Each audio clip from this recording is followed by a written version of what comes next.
नमस्कार, मैं हूं दानिशवार सिंह। आप देख रहे हैं STNW TV। International women's day के ऊपर हम लेकर आए हैं स्पेशल प्रोग्राम, जिसमें हम बात करेंगे नारी की सुरक्षा के ऊपर, नारी की एजुकेशन के ऊपर, औरतों में हो रहे दुर्व्यवहार के ऊपर। किस तरीके से हम इसको दूर करें, ये सामाजिक बुराई है, किस तरीके से हम इसका समाधान करें। एक लड़की अपने आप को जब असुरक्षित महसूस करती है तो उसके मनोबल को बढ़ाने के लिए वो क्या कार्य करें, इसी के मद्देनजर हम चर्चा करेंगे अपने मेहमानों से। हमारी पहली मेहमान है श्वेता मिश्रा जी, जो कि बीजेपी महिला मोर्चा की जिला अध्यक्ष हैं। उनसे जानेंगे क्या महिला हमारे देश में सुरक्षित है। स्वागत है मैडम आपका हमारे शो में। आपसे जानना चाहेंगे कि महिलाएं आज के इस दौर में जो पुरुष प्रधान हमारा समाज है, इसमें कहाँ तक महिलाएं सुरक्षित हैं? पहले तो मैं आपका धन्यवाद देना चाहती हूँ कि आपने हमें यहाँ पे बुलाया है। और सबसे एक बड़ी प्रतिक्रिया है ये है सुरक्षित होने की महिलाओं की जो बात आती है, तो सबसे पहली बात तो मैं ये कहना चाहूंगी कि ये सौभाग्य का विषय है कि आज जो एक 8 मार्च का दिन आता है वो सिर्फ महिलाओं के लिए ही बनाया गया है, जिसे हम महिला दिवस के रूप में मनाते हैं। और पुरुष प्रधान देश की जो बात कहते हैं कि जो ये पुरुष प्रधान देश है, इसमें महिलाएं कहाँ तक सुरक्षित हैं, तो जब ये जो हमारा पहले का समाज हुआ करता था, जो महिलाएं पर्दे में रहा करती थी, पिछड़ा वातावरण था, आजकल जो 21वीं सदी की महिलाएं हैं, मुझे लगता है कि वो सेल्फ डिपेंड है और काफी हद तक सुरक्षित हैं। और रहा पुरुष प्रधान देश की बात, पुरुष प्रधान देश को तो बदला नहीं जा सकता है, और सोच की बात है कि हम इनकी सोच को बदल सकते हैं और महिलाओं को आगे बढ़ने का एक मौका दे सकते हैं, ताकि वो अपने आप को खुद सुरक्षित महसूस करें और अपने हक के लिए लड़ें और आवाज उठाएं। पुरुष प्रधान समाज है हमारा, उसमें क्या महिला को वो सम्मान दिया जाता है जिसके लिए वो डिजर्व करती है? क्योंकि महिला एक माँ भी है, एक बहन है, एक बेटी है और एक पत्नी है। तो क्या हम माँ को माँ का दर्जा देते हैं, उसको माँ का सम्मान देते हैं? क्योंकि जब कोई लड़का जन्म लेता है तो उस माँ को बहुत आशाएं होती है अपने बेटे से कि मैं किस तरीके से शादी करूंगी, किस तरीके से जॉब लगेगी। और जब वो टाइम आता है कि माँ बाप, वो बूढ़े माँ बाप उस बेटे पे डिपेंड करते हैं, तो वो बेटा अपनी बीवी के कहने में आकर उस बूढ़ी माँ को छोड़ देता है। तो क्या वो सम्मान, वो चीज आज हमारे समाज में वो प्रॉपर वे में मिल पा रही है? दानिश जी, ऐसा है कि बिल्कुल नहीं मिल पा रही। जैसा कि आपने पहले ही बता दिया है कि पुरुष प्रधान देश है, और जब पुरुष प्रधान देश है, मैं एक छोटी सी टिप्पणी कहना चाहूंगी कि एक माँ के 4 बच्चे होते हैं, ठीक है? वो भी एक महिला है ना, जो माँ है उसके 1 बच्चे, 2 बच्चे, 3 बच्चे, 4 बच्चे होते हैं, और चारों बच्चों को एक साथ पढ़ाती है, पालती है, बड़ा करती है, ठीक है? और कभी कभी परिस्थितियां ऐसी भी आ जाती हैं कि वो 4 बच्चे मिलके एक माँ बाप को संभाल नहीं पाते हैं। तो कहीं ना कहीं ये जो पुरुष प्रधान देश है हमारा, तो इसमें देखिए महिलाओं की तो कहीं कोई बात ही नहीं है। ये तो हमारे जो पुरुष प्रधान देश है कि हमारे जो इनकी मानसिक सोच है, अपने सोच के आधार पर, ठीक है, कोई ये बात हो जाए कि बीबी के आने से ऐसा हो जाए या किसी और के आने से ऐसा हो जाए, ऐसा तो कुछ भी नहीं है। लेकिन जो पुरुष प्रधान देश है, सदियों से जो परंपरा चली आ रही है, लोगों की मेंटेलिटी यही होता है कि अगर माँ को बेटे ने छोड़ दिया तो मेंटेलिटी यही है, क्लिक एकदम यही करती है कि हाँ, बीवी ने माँ को छुड़वा दिया, माँ बाप को छुड़वा दिया। नो ऐसी वो भी एक महिला ही आई। बिल्कुल एक महिला है, और एक महिला कभी दूसरी महिला के बारे में ऐसा सोच नहीं सकती, और कोई किसी के कहने पे कुछ कर नहीं सकता। लेकिन ये हमारे समाज में जो कुरीतियां चली आ रही है ना, ये सामाजिक कुरीतियां हैं जिन्हें कि शायद न तो कभी कोई दूर कर पाया। हम तो कह देते हैं कि अब अपनी भाषा में गए तो मैं तो परंपराएं मान चुकी हूँ इन चीजों को, कि जो हमारे इतिहास में परंपराएं बना दी गई हैं वो अभी तक चलती जा रही हैं। इन्हें ना तो हम दूर कर सकते, ना ही आप दूर कर सकते। और मुझे लगता है आने वाले समय भी पुरुष प्रधान समाज की जो सोच है कि पुरुष ही सर्वश्रेष्ठ है, इस सोच को बदलने के लिए आप किस तरीके, आपकी क्या राय है इसमें, क्या हम किस तरीके से इस सोच को बदल सकते हैं? मेरी राय तो ये है ना कि बदल क्या सकते हैं। मुझे तो लगता है कि 90% सब कुछ बदल चुका है, और रहा 2-4% वो आने वाले कुछ सालों में बदल जाएगा, क्योंकि महिलाएं पुरुषों से ज्यादा हर क्षेत्र में आगे बढ़ी हैं। चाहे हमारी IAS, सबसे पहला हम उदाहरण लेते हैं कि हमारी एक वो महिला थी जो चांद पे पहुंची थी, ठीक है? आज देखिए डॉक्टर महिलाएं मिलेंगी, इंजीनियर महिलाएं मिलेंगी, IAS PCS अधिकारी हमारे रुद्रपुर जिले में देख लीजिए, हमारे SSP महिला रिद्धिमा अग्रवाल जी है, जिनका बहुत अच्छा संचालन चल रहा है जिले के अंदर, ठीक है? और किसी भी क्षेत्र में आप जाइए, मुझे लगता है 80% महिलाएं आजकल जॉब कर रही है, सेल्फ डिपेंड है। तो ये तो बदलने की जरूरत है, सोचने की जरूरत नहीं, वो तो अपने आप ही सब बदलता जा रहा है, समय के साथ, वक्त के साथ हर चीज बदलती जा रही है। अब अभी संज्ञान में लाया मेरे की थोड़ा फीमेलिटी साइड का जो आप बता रहे थे, तो केसेस भी मिले हैं यहाँ पर, थोड़ा डाउरी का भी है। जरूर देखिए पूरी तरह खत्म तो नहीं हुआ सोसाइटी में, बट हाँ there is definitely a change.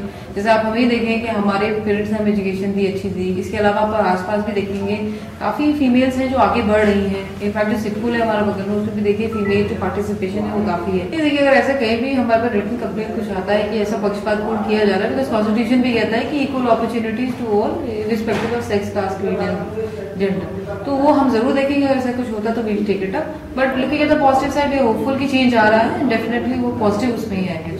देखिए ऐसा नहीं है कि स्कीम्स नहीं है गवर्नमेंट की तरफ से, और सेंटर और स्टेट बहुत सारी स्कीम्स बनाई गई हैं जिसमें फीमेल पार्टिसिपेशन ज्यादा हो, ड्रॉप आउट्स जो हमारे चिल्ड्रन है उनका ज्यादा हो, आंगनबाड़ी केंद्र भी इसलिए बनाए गए हैं। सो बस ये कि क्रियान्वयन उसका एग्जीक्यूशन अगर अच्छे से होगा तो नेचुरली चेंज आएगा। तो we will focus on that की जो एग्जीक्यूशन है, अवेयरनेस लेवल है लोगों में बढ़े, सो दैट वो आगे निकले। Of course education is very important. देखिए यहाँ पे हमारे लेवल पे ये है कि एनजीओज हैं, बाकी हमारी फीमेल हेल्पलाइन है, इसके अलावा जो निर्भया करके आई है उसमें काउंसलर्स भी रखे जा रहे हैं डिस्ट्रिक्ट लेवल पे। उसकी इनफैक्ट पिछली एडीएम मैडम के टाइम में उसकी इंटरव्यू भी हुए हैं। बट मेरा मैसेज फीमेल्स को यही है कि जब तक आप स्वयं में नहीं अपने अंदर करेज लाएंगे तो फिर नोबडी विल हेल्प यू। तो हमें पहले अपने आप को स्ट्रॉन्ग करना है, then everybody will help us. तो वो ये ना कि अपने आप में अगर हमें विश्वास है, अपने आप पे हमें पूरा बल है कि हाँ हम कर सकते हैं, तो चेंज डेफिनेटली आएगा। लेकिन वही चीज में जो कहना चाह रहे हैं ना कि अवेयरनेस की बहुत कमी है और एक एग्जीक्यूशन की कमी है, जो हमारी योजनाएं के एग्जीक्यूशन नहीं होता है। तो हम हेल्थ डिपार्टमेंट है हमारा, आंगनबाड़ी है या बाल विकास जो हमारा है, उनके साथ we will tie it up कि हम कैसे और अच्छे से फीमेल्स को एक सिक्योर एनवायरमेंट दे सकते हैं, सो दैट उनका ओवरऑल डेवलपमेंट हो। We will focus. बस यही है मैसेज कि I am a female and I am proud of it and everybody should be proud of being a female. महिला सशक्तिकरण वो संगठन है जो कि नारियों को अपनी आत्मनिर्भर शक्ति को जागरूक करने के लिए हम उसपे हमारा मेन उद्देश्य होता है कि जो महिलाओं के मन का जो डर होता है उसको निकालने के लिए, उसको जागरूक करने के लिए हम महिला सशक्तिकरण का एक बहुत मजबूत संगठन बनाया गया है। आजकल बहुत जगह ऐसा होता है जैसे कोई भी लड़की स्कूल जा रही है या फिर उसको जो है कहते हैं अगर रास्ते में कोई भी लड़का जो है कुछ हरकत करता है, कुछ बदमाशी करता है, तो उसको कैसे अपना बचाव करना चाहिए, खास करके उसे अपनी सुरक्षा के लिए जागरूक होना चाहिए। मेरा हर लड़की के लिए सबसे पहले यही मैसेज देना चाहूंगी मैं कि अगर वो कभी भी निकले तो खास करके अपने अंदर की शक्ति को जागरूक रखे, उसे दुनिया के बारे में और अपने खास करके अपनी लाइफ को लेके बहुत ही सक्षम रहे। वो कोई भी लड़की किसी भी तरह से प्रताड़ित होती है, अगर जैसे कि माना कि किसी के साथ कोई घरेलू हिंसा से प्रताड़ित होती है तो वो महिला हेल्पलाइन में जा सकती है, अपनी कंप्लेंट कर सकती है। महिला हेल्पलाइन का नंबर भी जो है 1090 पे वो अपनी कंप्लेंट दर्ज करा सकती है। उसे वो कहीं भी होगी। आज की डेट में गवर्नमेंट ने इतनी अच्छी सुविधा कर दी है कि अगर जो उसे महिला हेल्पलाइन के ऑफिस में कहीं भी कार्यालय में जाने की जरूरत नहीं है, वो जहाँ भी होगी कहीं भी होगी, उसको बस एक नंबर जो है दबाना है 1090, उस पर वो अपनी कंप्लेंट दर्ज कर।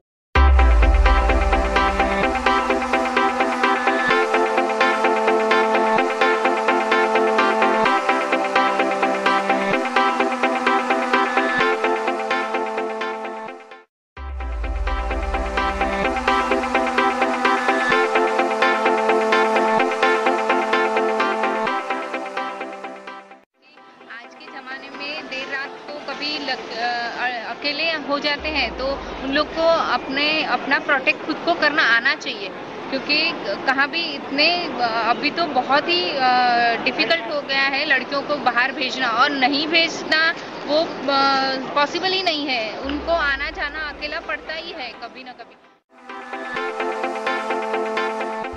Women, although you are weaker physically than a man, women on an average are smarter than the average man.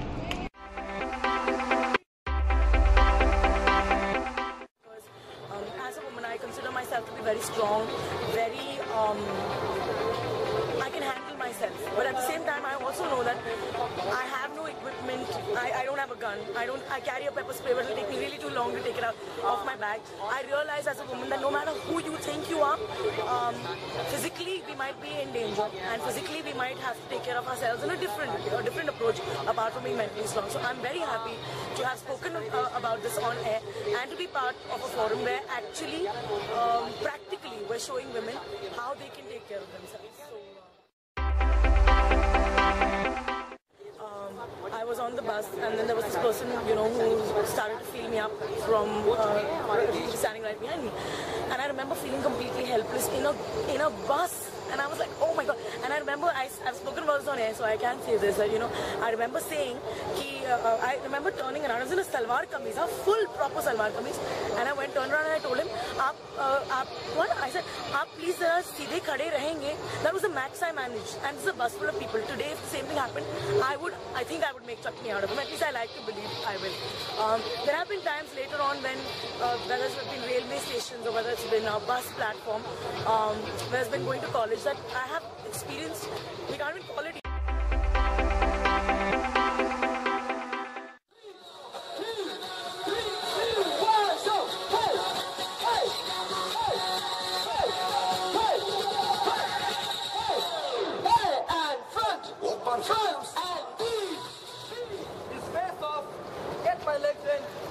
Out and get the hell out of there. If I'm in a situation like this, the first thing I want to do is use my fingers to the eyes.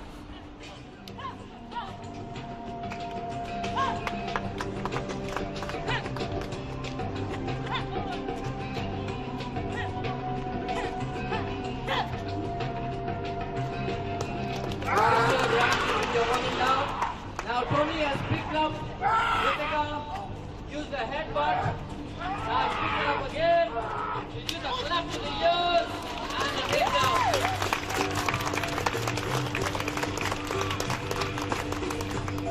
And use the takedown and a kick to the groin. And all the attacks after you learn all the different kinds of self-defense moves. It is actually very difficult for a woman to hit someone. You'll come screaming and then you'll go like and that's what happened in the last 3 days of camps. And that's why you need to practice on how you actually hit someone, okay?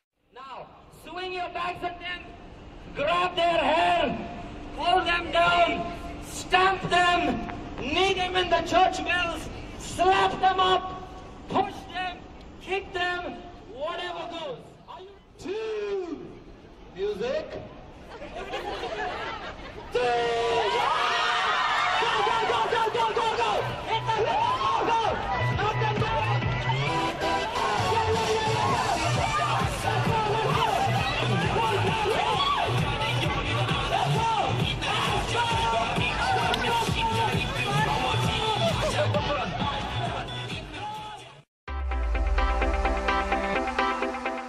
Camp was very interesting, and I learned many techniques to save myself, and I am very strong. I feel that now no one can harass me, and I can just punch him.